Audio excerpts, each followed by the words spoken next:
this It's constant constant noise. It's every single day. This is a quiet neighborhood. We have standards here. Standards you clearly don't understand. Man, we're just moving some furniture in our own house. It's 2 in the My afternoon. problem is you don't fit here. People like you have moved in and are... The Ring doorbell footage, now played on a loop for millions, is a terrifying microcosm of modern systemic bias. It captures a moment of pure, unadulterated entitlement that escalated a simple, mundane household chore into a federal civil rights violation. On one side of the camera stood a middle-aged white woman, her face contorted in an aggressive snarl, her eyes burning with fury. On the other side stood a black man, the homeowner, engaged in the simple, ordinary act of moving furniture into his own house. The neighbor's voice, amplified by the lens, delivered the shocking, unmistakable truth of her malice. My problem is you don't fit here. People like you have moved in and are ruining our... The rest was cut off, but the meaning was clear.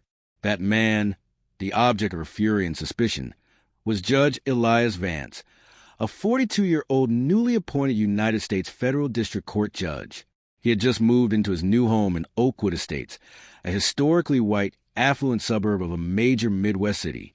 Judge Vance was one of the youngest and most accomplished federal appointees in the nation, a man sworn to uphold the Constitution. He had spent his career navigating the highest levels of the American justice system. But to his neighbor, Deirdre Sterling, he was nothing more than a racial anomaly, a disruptive element who needed to be controlled, fueled by her own bias. Sterling immediately called the police, deliberately exaggerating the situation into a high-priority burglary in progress and a threat to neighborhood safety. She weaponized a routine activity, a moving truck and the noise of shifting furniture, and turned it into a crisis.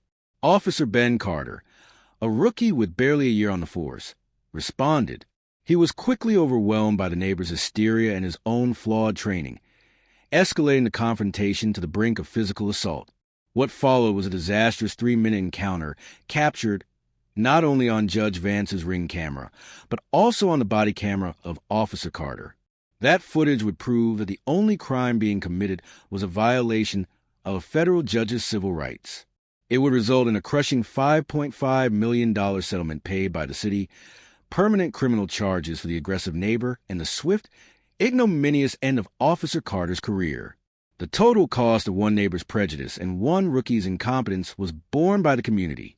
Before we delve into the details of this stunning case of injustice, we want to know where you are watching from. This story is an indispensable lesson in how racial bias contaminates the most mundane aspects of everyday life, and how the simple act of calling the police can become a form of violence. If you believe these stories of accountability must be told, please hit that subscribe button. Your support helps us continue to demand a better system. The sheer audacity of the confrontation is what made this case explode into national headlines. Judge Vance was not operating heavy machinery or hosting a loud party. It was 2 p.m. on a Tuesday, and he and a family friend were simply trying to maneuver a heavy antique wooden crate, a piece of furniture he'd inherited, out of the house and onto a professional moving truck parked legally on the street. The noise was brief, localized, and completely unavoidable in any move. Yet, in Deirdre Sterling's mind, it was an offense worthy of a screaming confrontation at his front door. This was not a misunderstanding of a homeowner's rights. It was a fundamental, racially motivated rejection of his right to exist in that space. The entire confrontation was filmed from 2 angles. The judge's Ring camera, capturing the neighbor's hysteria in fisheye perspective, and the police body camera, recording the reckless actions of the officer who responded to her lie. The evidence was pristine, undeniable, and it would leave the city's legal team with no choice but to surrender. Judge Elias Vance was the embodiment of the American dream, a man who had not just achieved success, but had earned a place among the architects of American justice. At 42, he was a rising star in the federal judiciary, having been recently appointed to the U.S. District Court after years as a brilliant, highly respected defense attorney who often took on complex civil rights cases. He was known for his sharp intellect, his encyclopedic knowledge of constitutional law, and his deep, unwavering belief in the principles of due process and equal protection. He was a man who, every day, presided over the lives of others, deciding cases that affected commerce, freedom, and the very fabric of society. His move to Oakwood Estates was a symbol of his achievement. It was a neighborhood known for its immaculate homes, manicured lawns, and quiet, almost serene suburban life. He and his wife had spent months searching for the perfect house, a place where their 2 young daughters could grow up safely and with access to excellent schools. For Judge Vance, the home was more than just a house. It was a sanctuary, a hard-won symbol of his success, and a peaceful retreat from the intense pressures of the federal bench. His move-in was an exercise in pure, unadulterated normalcy. His professional life had taught him a profound respect for the chain of command, for the power of the uniform, and for the necessity of calm in crisis. He understood that authority, when properly exercised, was essential to a functioning democracy. This deep respect for order, ironically, would make the ensuing confrontation all the more shocking. He knew exactly what an officer was legally required to do, and more importantly, what they were prohibited from doing. He lived by the law, and he would use his knowledge of it to dismantle the reckless actions of the officer who was about to violate him. That Tuesday, he was not wearing his judicial robes, but a simple button-down shirt and chinos, clothes appropriate for supervising a move. The piece of furniture causing the controversy was an antique hutch he was taking out of the house to be professionally restored, a bulky item requiring care, and a bit of noise to maneuver around corners and out the front door. The entire activity was completely normal, the kind of brief disruption that every neighbor endures when someone new moves in. Judge Vance had made a deliberate choice to move into Oakwood Estates. He understood the history of segregation, both de jure and de facto, that had shaped the demographics of many affluent suburbs. His presence in the neighborhood was, in its own quiet way, a statement, a peaceful, unapologetic demonstration of the progress the country had made. He had every right to be there, and his professional status put him above reproach. He expected, at worst, a slightly curious glance from a passerby. He never imagined that his race, coupled with the slightest inconvenience of noise, would be enough to trigger a malicious, entitled rage that would be captured forever on camera. He had always viewed the law as a shield, a protection for the weak, and a tool for truth. He was now about to learn, in the most personal and painful way possible, that the law was only as good as the people who enforced it, and that for many, a black man's presence, regardless of status, was itself deemed sufficient justification for a criminal act of harassment. The judge of the federal court was about to be made a defendant in the court of neighborhood bias, and his defense would be the full weight of the Constitution he swore to defend. Deirdre Sterling was, in her own mind, the rightful, self-appointed steward of Oakwood Estates.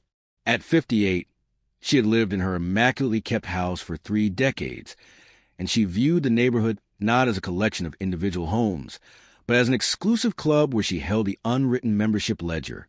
To Sterling, the peace, quiet, and demographic homogeneity of the area were not accidents of fortune. They were standards she personally maintained and enforced. Any disruption to this perceived order was not merely an inconvenience. It was a personal offense, a threat to her dominion. Her profile was not unique.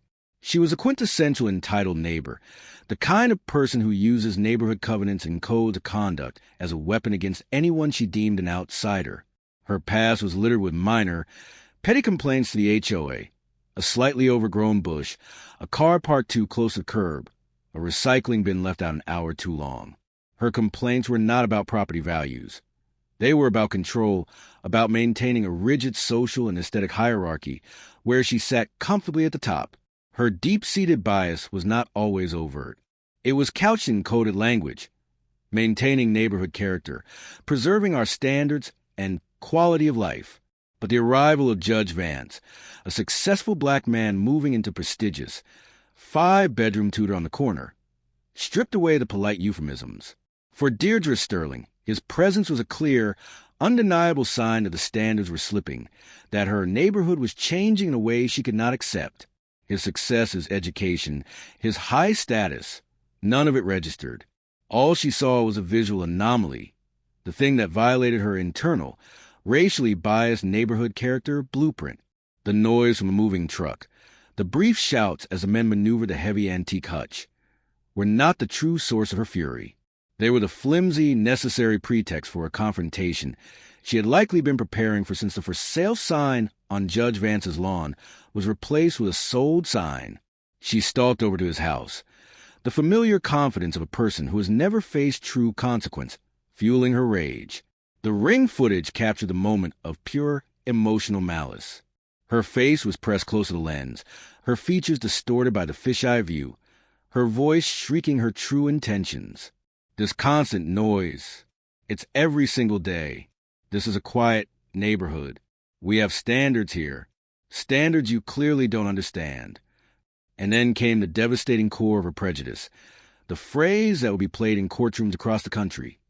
My problem is you don't fit here. People like you have moved in and are ruining our... The move-in noise was a lie. The complaint was about race, about a refusal to accept a black family into her exclusive neighborhood. After being calmly dismissed by Judge Vance, her sense of affront exploded into a terrifying criminal rage. She retreated to her home, her mind already spinning a web of outrageous lies. The noise complaint was insufficient. She needed to deploy the ultimate weapon of neighborhood control, the police. She called 911 in an hysterical, breathless voice. She painted a picture of a burglary in progress, a forced entry, and suspicious, aggressive men who were threatening neighborhood safety. She knew exactly what she was doing, weaponizing the 911 system and the inherent biases of law enforcement to do the work she couldn't, to intimidate and expel the family she believed did not belong. The ultimate Karen.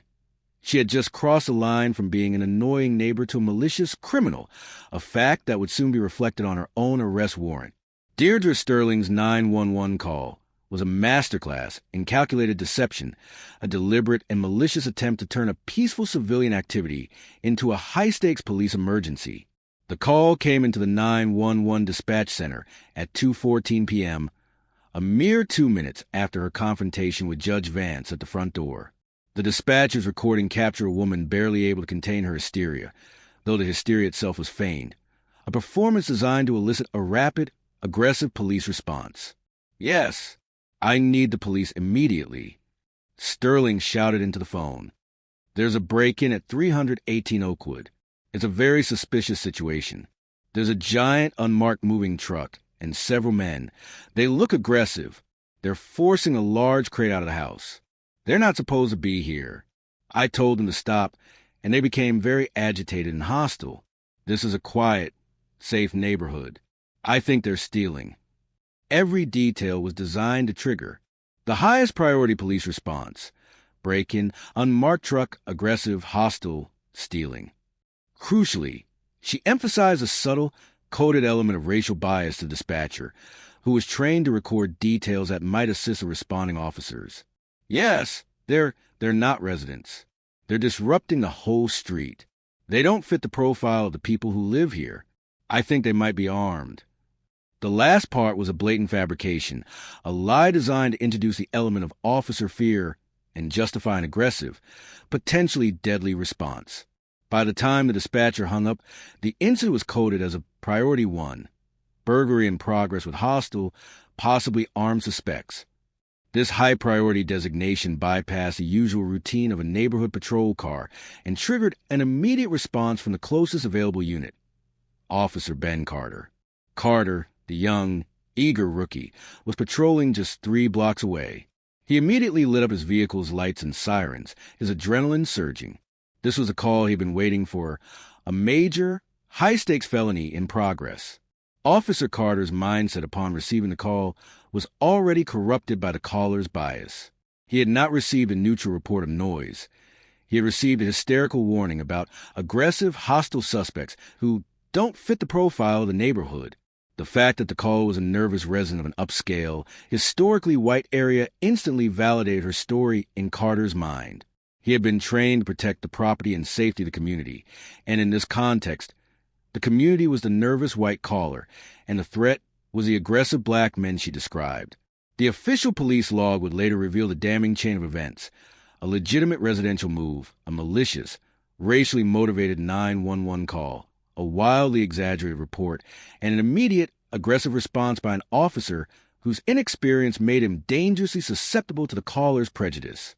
The Ring video provided the motive for the call. The 911 tape proved the malicious intent.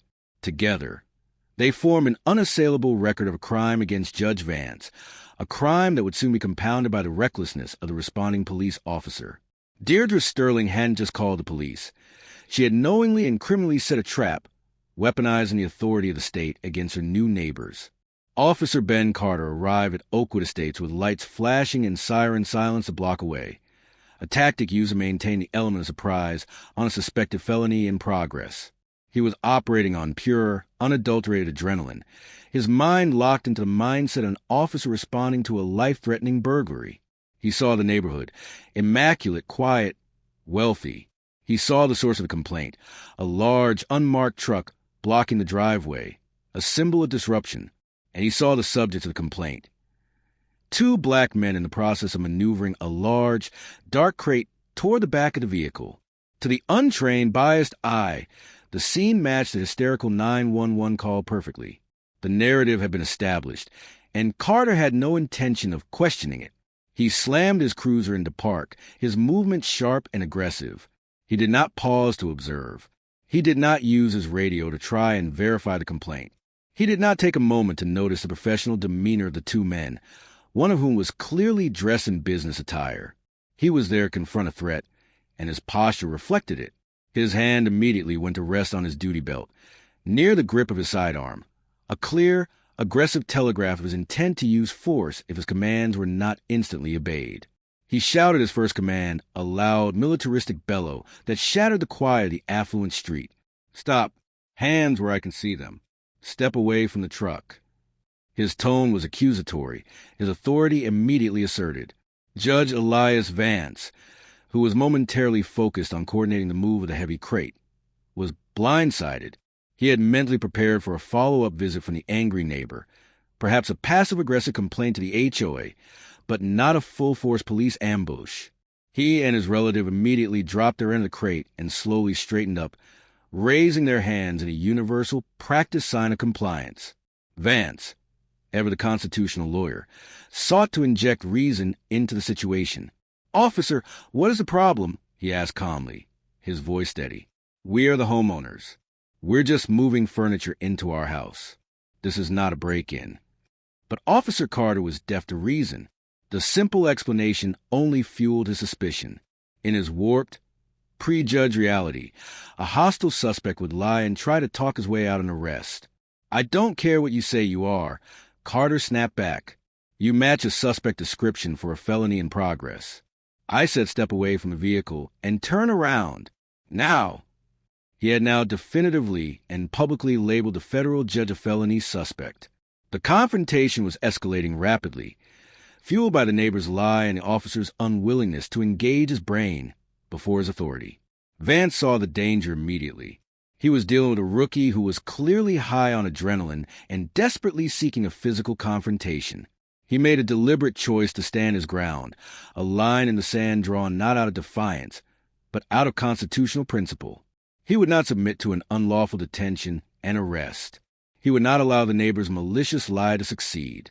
He needed to play his one decisive card, the credential that would either halt the disaster or push the unstable rookie over the edge. The confrontation had reached its boiling point. Officer Carter, convinced he was dealing with a hostile, uncooperative felon, had unclipped his handcuffs and was taking a final, aggressive step toward Judge Vance. "Last chance," the rookie warned, his voice tight with impatience. "Turn around, or I'm going to physically remove you." Judge Vance knew he was moments away from an unlawful, potentially violent arrest. He made his move, slow, deliberate, and narrated. "Officer, I am reaching into my jacket pocket right now." Slowly, he announced, his voice steady. "I am going to show you my federal identification." He pulled out his official judicial credential case, a slim, leather-bound folder. He flipped it open and held it out, revealing the solemn metallic seal of the United States federal courts and his identification card. The card featured his photo, his name, and the title, Honorable Elias Vance, U.S. District Court Judge. The effect on Officer Carter was immediate and profound, but utterly perverse. The rookie froze, his hand hovering over the handcuffs.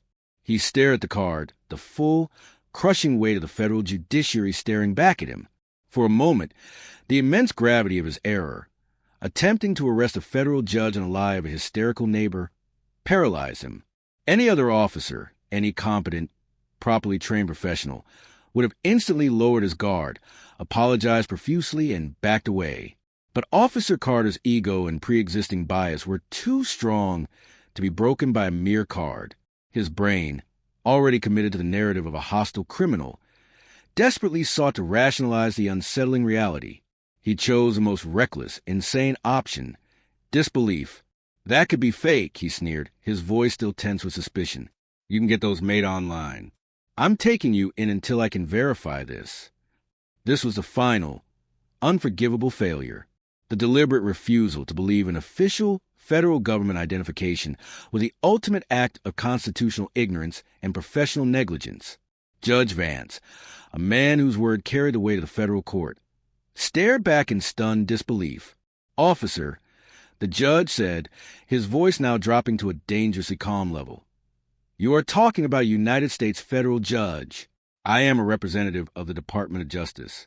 You are attempting to unlawfully arrest a federal officer on a felony charge. You are making a life-altering mistake. I suggest you call your supervisor immediately, and you do not, under any circumstances, lay a hand on me." Should an officer who disregards a federal ID and attempts to make an unlawful arrest be immediately fired and face criminal charges? Comment your thoughts below. The rookie, however, was past the point of no return. His only thought was to assert control. He reached out and grabbed Judge Vance's arm. "You're resisting," he yelled, the sound of command ringing hollowly across the quiet street. The moment he laid a hand on the judge, the confrontation tipped from a civil rights violation to a federal crime: assault under color of law. Judge Vance, utilizing his training in self-protection, immediately pulled his arm away, not fighting, but firmly disengaging from the unlawful contact.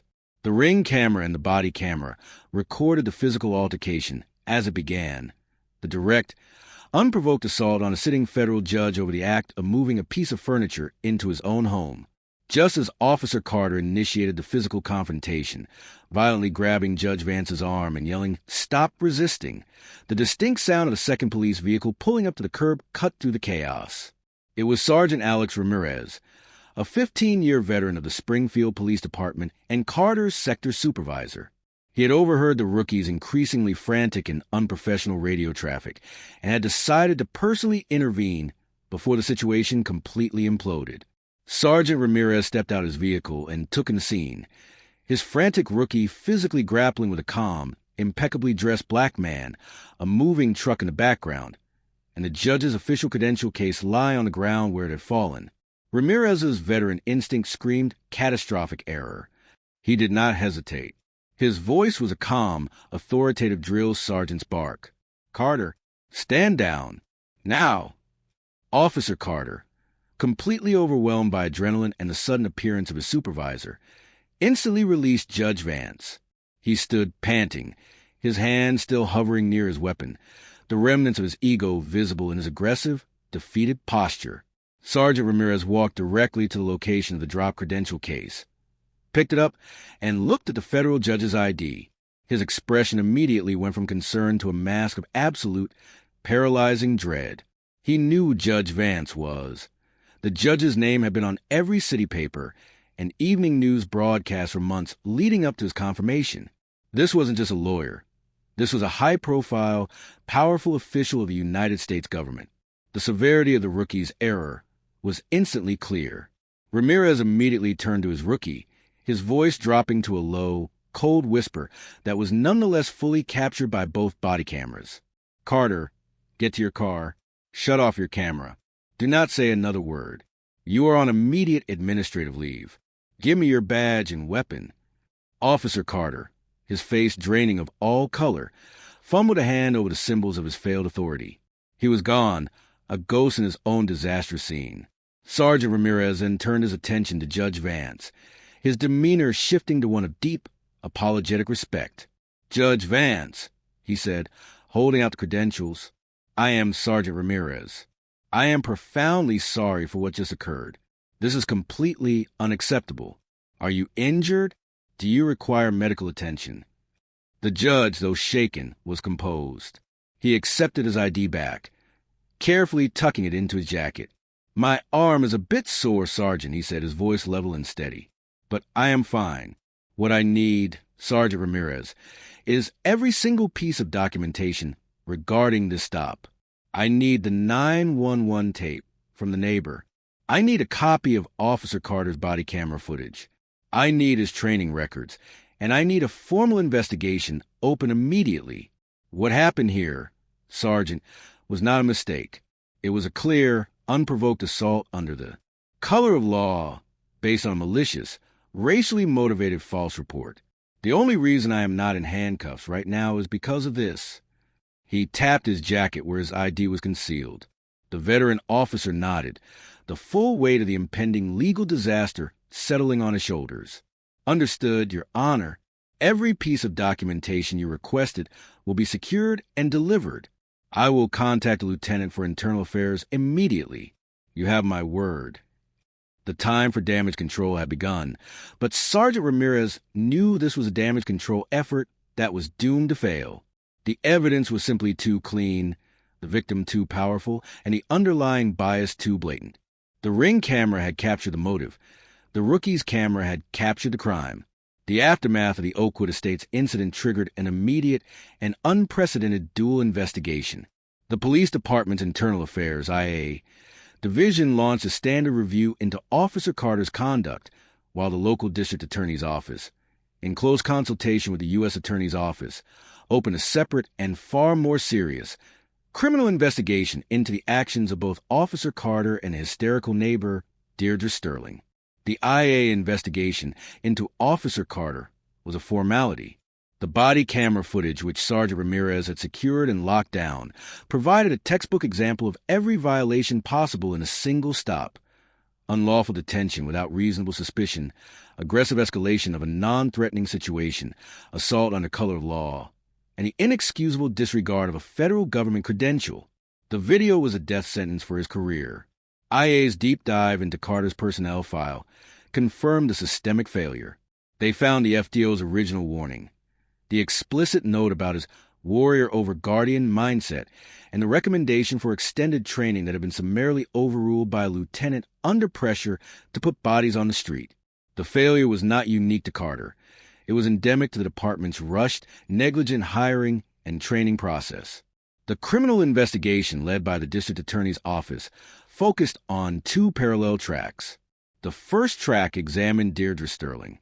The Ring video provided indisputable proof of her racial animus, "people like you don't fit here," which was the motivation for her actions. The 9/11 tape, where she deliberately exaggerated the situation into a burglary in progress with hostile, possibly armed suspects, proved her malicious intent.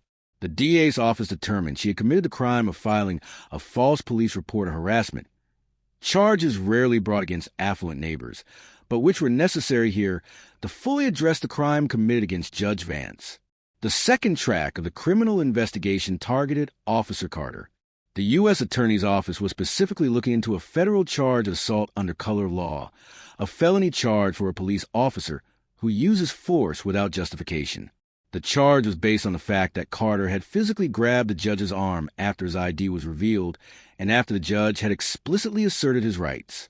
Even if the state DA did not pursue local charges, the federal government had the authority to prosecute the officer, and Judge Vance's influence ensured that this option was on the table. What do you think is the appropriate penalty for a citizen who knowingly files a false 911 report based on racial bias? Let us know your thoughts in the comments. The power of the Ring video and the 9/11 tape created an unassailable record of culpability. The narrative was complete. A malicious civilian manufactured a felony crime, and an incompetent, biased officer executed the violation. The full legal weight of the city, state, and federal government was now mobilized, all because one affluent woman did not want her black neighbor moving his furniture. The double-barreled investigation ensured that accountability would be sought against both the civilian who lied and the officer who acted on that lie. This case was unique because the pursuit of justice was not just focused on the police. It was focused on the malicious civilian who had weaponized them. Judge Elias Vance did not pursue accountability through the criminal justice system alone. He launched a full-scale legal war against the city, his former employer's institutional failure. His legal team filed a federal civil rights lawsuit, formally naming Officer Carter and, critically, the city of Springfield and its police department. The suit was not just a claim for personal injury. It was a legal attack on the very core of the city's policing practices, centered on a claim that would make the city's attorneys shudder. The Monell Claim. A Monell Claim, derived from the Supreme Court case Monell v. Department of Social Services, argues that a municipality is liable for a violation of a person's civil rights not just because of the actions of one rogue officer, but because the violation was caused by an official policy, pattern, or custom of the city itself. Judge Vance's team argued that the city of Springfield had a custom of deliberate indifference to the known risks posed by its undertrained officers. The evidence of the Monell Claim was overwhelming and meticulously presented. First, the lawsuit cited Officer Carter's own personnel file, detailing the disregarded FTO warnings about his propensity for aggressive escalation. This proved the city was explicitly notified of Carter's danger, but failed to act, a clear example of deliberate indifference. Second, the lawsuit cited the department's policy of rushing rookies through training to address staffing shortages, arguing this was an official policy that inevitably led to constitutional violations. Third, it used the 911 tape as evidence of the department's custom of credulously accepting high-threat reports from hysterical residents in affluent neighborhoods without applying any critical judgment, thereby allowing racial bias to enter the policing process. The legal strategy was twofold. First, the lawsuit sought compensatory damages for Judge Vance's physical and emotional distress, including the immediate threat of unlawful arrest and the humiliation of being targeted in his own home. Second, it sought massive punitive damages, designed not to compensate the victim, but to punish the city of Springfield for its institutional negligence and deter future police misconduct. The legal team made it clear that they would use a discovery process to expose every instance of ignored red flags and every procedural shortcut the city had taken in its rush to hire new officers. Simultaneously, Judge Vance's team also filed a separate civil suit directly against Deirdre Sterling. This suit alleged defamation, intentional infliction of emotional distress IED, and civil harassment. The evidence was a Ring video, proving her motive and intent, and the 911 tape, proving her defamatory lies, stealing hostile, armed. This dual approach ensured that both the institutional failure of the police and the individual malice of the civilian aggressor were pursued with the full force of the law. The city of Springfield realized quickly that they had no defense that would survive a public trial. Their only option was to settle the case and pray that the judge would accept a lower amount in exchange for guaranteed systemic reforms. While the city attorney's office was frantically preparing for a multi-million-dollar settlement, the other half of the legal retribution was coming to bear on Deirdre Sterling. The criminal charges of filing a false police report and harassment were not dropped. In fact, under the direct encouragement of the U.S. Attorney's Office, the local district attorney pursued the charges with rare vigor. The case against Sterling was strong, built upon the foundation of her own words. The Ring doorbell footage was the key prosecution exhibit. The jury or the judge in a bench trial would see Sterling's face contorted in anger and hear her explicitly state, "My problem is you don't fit here. People like you have moved in," followed by the 911 tape, where she lied about a violent armed break-in. The juxtaposition was devastatingly effective, clearly demonstrating her racial bias and malicious intent to abuse the emergency services system. The DA argued that Sterling's actions were not a simple misunderstanding. They were a deliberate, criminal attempt to use the state's authority to harass and intimidate her new neighbors out of the community. The criminal trial became a flashpoint in the community. Longtime neighbors of Sterling testified, painting a picture of a woman obsessed with neighborhood standards and who had a history of subtle, racially motivated complaints. Judge Vance, though not required to, provided powerful, calm testimony about the trauma of the encounter, emphasizing that the most terrifying part was not the noise complaint, but the immediate, unquestioning belief of the armed police officer in her lie. The verdict was a decisive victory for accountability. Deirdre Sterling was found guilty of both filing a false police report and harassment. Her sentence was heavy, reflecting the severity of her crime. She was given a suspended jail sentence, mandatory community service focused on racial sensitivity and restorative justice programs, and a massive fine. But the most significant part of the judgment was a permanent civil protection order, restraining order issued by the court. The order not only legally prohibited Sterling from contacting Judge Vance or his family for the rest of their lives, but also imposed strict limitations on her conduct in the vicinity of their home. This order effectively made it impossible for her to continue living next door to the very people she had tried to expel. The constant risk of violating the order, even a minor, unintentional encounter, could result in immediate arrest and jail time, made her position untenable. The neighborhood she so desperately sought to protect became a legal minefield for her. The consequence was a swift and humiliating expulsion. Faced with the certainty of ongoing legal jeopardy, Deirdre Sterling was forced to put her house on the market. The sale was a public admission defeat, a spectacular fall from grace engineered by her own malice. The woman who had proudly declared that Judge Vance did not fit in the neighborhood was the one who was forced to leave it, disgraced and legally restrained. The legal system, thanks to the perseverance of Judge Vance, had successfully inverted the power dynamic and delivered a powerful, rare form of justice against a civilian aggressor who had weaponized a badge. The civil lawsuit against the city of Springfield was resolved in a closed-door mediation that lasted less than 8 hours. The city attorney, knowing the Monell claim and the body camera footage made a trial impossible, came to the table ready to pay. The final settlement reached a staggering sum of $5.5 million, one of the largest police misconduct settlements in the region's history for an uninjured victim. The money was a direct consequence of a rookie's bad judgment and the institutional failures that enabled him. But the settlement was only part of the reckoning. Officer Ben Carter's fate was sealed. The findings of the IA investigation were used to terminate his employment immediately. The termination letter was a brutal summary of his failures: gross dereliction of duty, demonstration of fundamental constitutional ignorance, failure to use basic de-escalation tactics, and conduct that exposed the city to significant, foreseeable legal liability.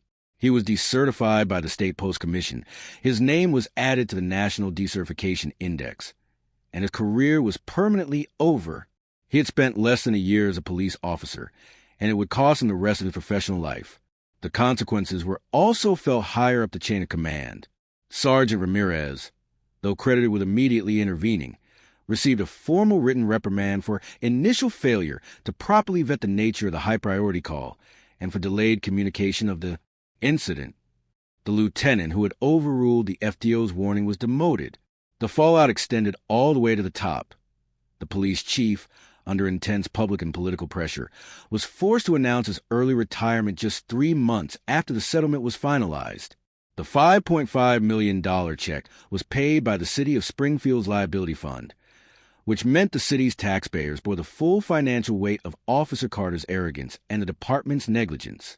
This immediate, crushing financial penalty was the most effective form of institutional accountability, ensuring that the city government could never again ignore the urgency of reform. It sent a clear message to every officer and every supervisor. The cost of a constitutional violation, particularly one driven by bias, is now prohibitively expensive. The total cost of the incident, $5.5 million to Judge Vance, the cost of the criminal prosecution against Sterling, the cost of the legal defense, the cost of forced change in police leadership, and the cost of replacing an entire officer, was a stunning price tag for a neighbor's lie-about-furniture noise. The system, once deployed against an innocent man, had turned on itself, delivering a painful and public self-correction. The money did not erase the trauma of the encounter for Judge Vance, but provided the necessary funding for a campaign that would ensure no other citizen would be victimized by the same toxic combination of bias and incompetence. Judge Elias Vance took the $5.5 million settlement, and true to his word, he did not treat it as a personal windfall. He viewed it as a public trust, a war chest dedicated to forcing systemic, lasting change across the country. He used a significant portion of the settlement to establish the Elias Vance Institute for Procedural Justice, a national nonprofit organization dedicated to 2 key areas of reform that his case had highlighted: police training and the criminalization of false, racially motivated 911 calls. His professional status as a sitting federal judge gave him unparalleled access and credibility. He was not just a voice for change. He was a partner in the justice system. The Institute's first initiative was the creation of a national model bill known as the Deirdre Sterling Act.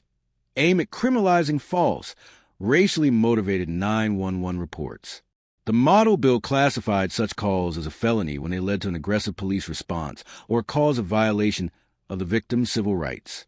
He argued that the true starting point for police reform must be the civilian who weaponizes a system. The bill was immediately championed by state legislators in multiple jurisdictions, forcing a national conversation about the liability of the malicious caller. His second initiative focused directly on police training. The Vance Institute partnered with top universities and civil rights organizations to develop a curriculum focused on bias recognition and de-escalation protocol, which was mandatory for all police departments that received institute funding. The core of this training was the Question the Caller protocol. It trained officers to be skeptical of hysterical, highly biased 911 calls, particularly those made by residents of affluent, historically homogeneous areas complaining about suspicious people who don't fit the profile. The protocol taught officers to prioritize the reality on the ground, a man moving furniture, over the hysteria on the tape. Judge Vance became the most unlikely of advocates, using his experience not for personal gain, but for the public good. He addressed the National Fraternal Order of Police Convention, where he showed the ring video and the body camera footage to a room full of officers. He spoke not with anger, but with the calm, methodical precision of a prosecutor presenting a closing argument. "I am here not as a judge, but as a victim of a system I believe in," he told them. "I was targeted because the officer failed to recognize that a black man in a suit could be the owner, not the suspect.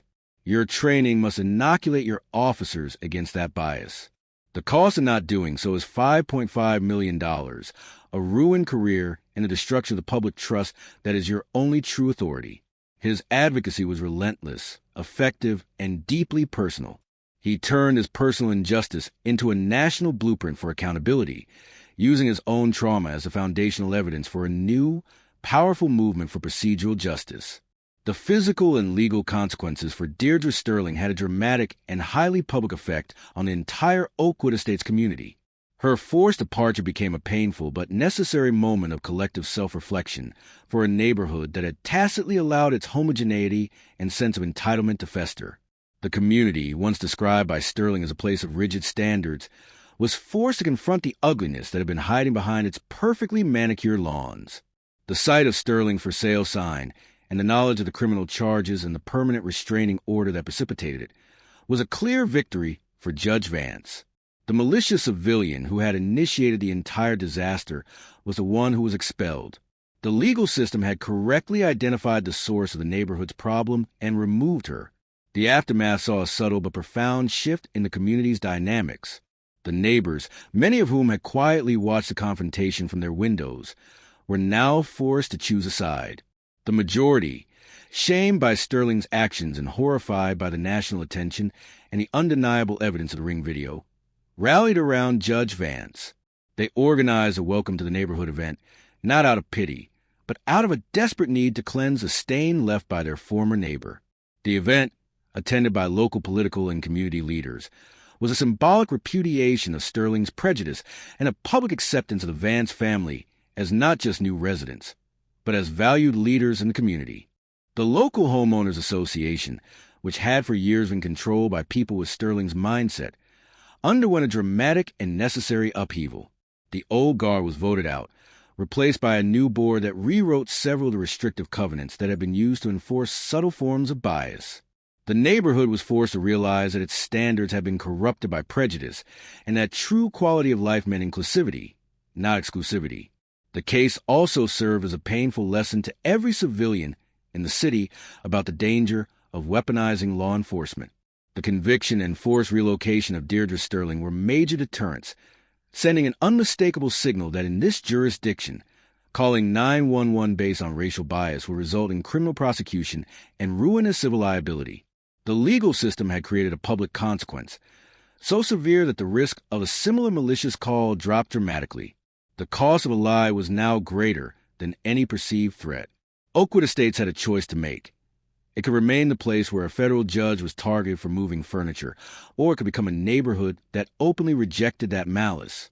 By forcing out the aggressor and publicly supporting the victim, the community chose the latter, recognizing that a true, quality neighborhood is defined not by the shade of its residents' skin, but by the content of their character, a truth embodied by their new federal judge.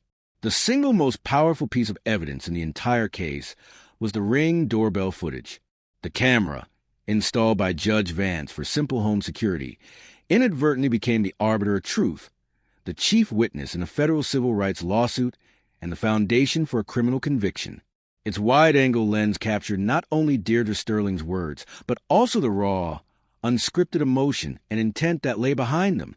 It provided the indisputable proof of malicious racial animus. The importance of the Ring footage in the Hayes case was not just its existence, but the clarity and context it provided. It showed the serene, peaceful backdrop of the neighborhood, instantly negating the caller's lie about a hostile, dangerous situation. It showed Judge Vance and his friend calmly and methodically carrying out the routine act of moving, thus proving the lack of probable cause. And most critically, it provided the motive, the smoking gun quote where Sterling explicitly stated, "People like you don't fit here." No amount of legal maneuvering could erase those words. In courtrooms across the country, law enforcement is often given the benefit of the doubt, the officer's word against the citizens, where the officer's status and uniform often prevail. But in this case, the Ring camera turned the tables. It created an objective, irrefutable record of the civilian's crime, making it impossible for the police to justify their response and equally impossible for a civilian to claim misunderstanding or misidentification. The camera did not take sides. It simply recorded the truth, and the truth was devastatingly clear. This case immediately elevated the Ring doorbell from a passive security device to an active tool for civil rights accountability. It demonstrated that in an era of ubiquitous technology, the power of video evidence can successfully challenge and overturn the institutional bias that has long protected officers in misconduct cases. It provided the perfect legal and ethical counterpoint to the police body camera footage, ensuring that the entire interaction, from a malicious call to the police response, was documented. The judge's legal team made the Ring camera a centerpiece of their argument, not just as evidence, but as a symbolic statement. They argued that in the modern era, the most powerful tool for procedural justice is transparency. When the world is watching, both the citizen who calls 911 with malicious intent and the officer who responds with unchecked bias are forced to face the consequence of their actions. The camera ensured that the narrative could not be controlled by the powerful. The $5.5 million settlement was, in essence, a receipt issued by the justice system, authenticated by the video evidence from a simple home security device. The story of Judge Elias Vance and Officer Daniel Carter is a definitive final lesson in the high cost of unchecked bias and institutional negligence. It proves that a single moment of prejudice, when amplified by the authority of badge, can lead to a multi-million-dollar financial penalty, the destruction of multiple careers, and a criminal record for a civilian aggressor. It demonstrates, with irrefutable evidence, that accountability is not optional. It is the only way to ensure the survival of the rule of law. Officer Carter's failure was the textbook result of a broken system. He was a rookie who was rushed through training, an officer whose supervisors ignored explicit red flags, and a young man whose personal biases were never challenged.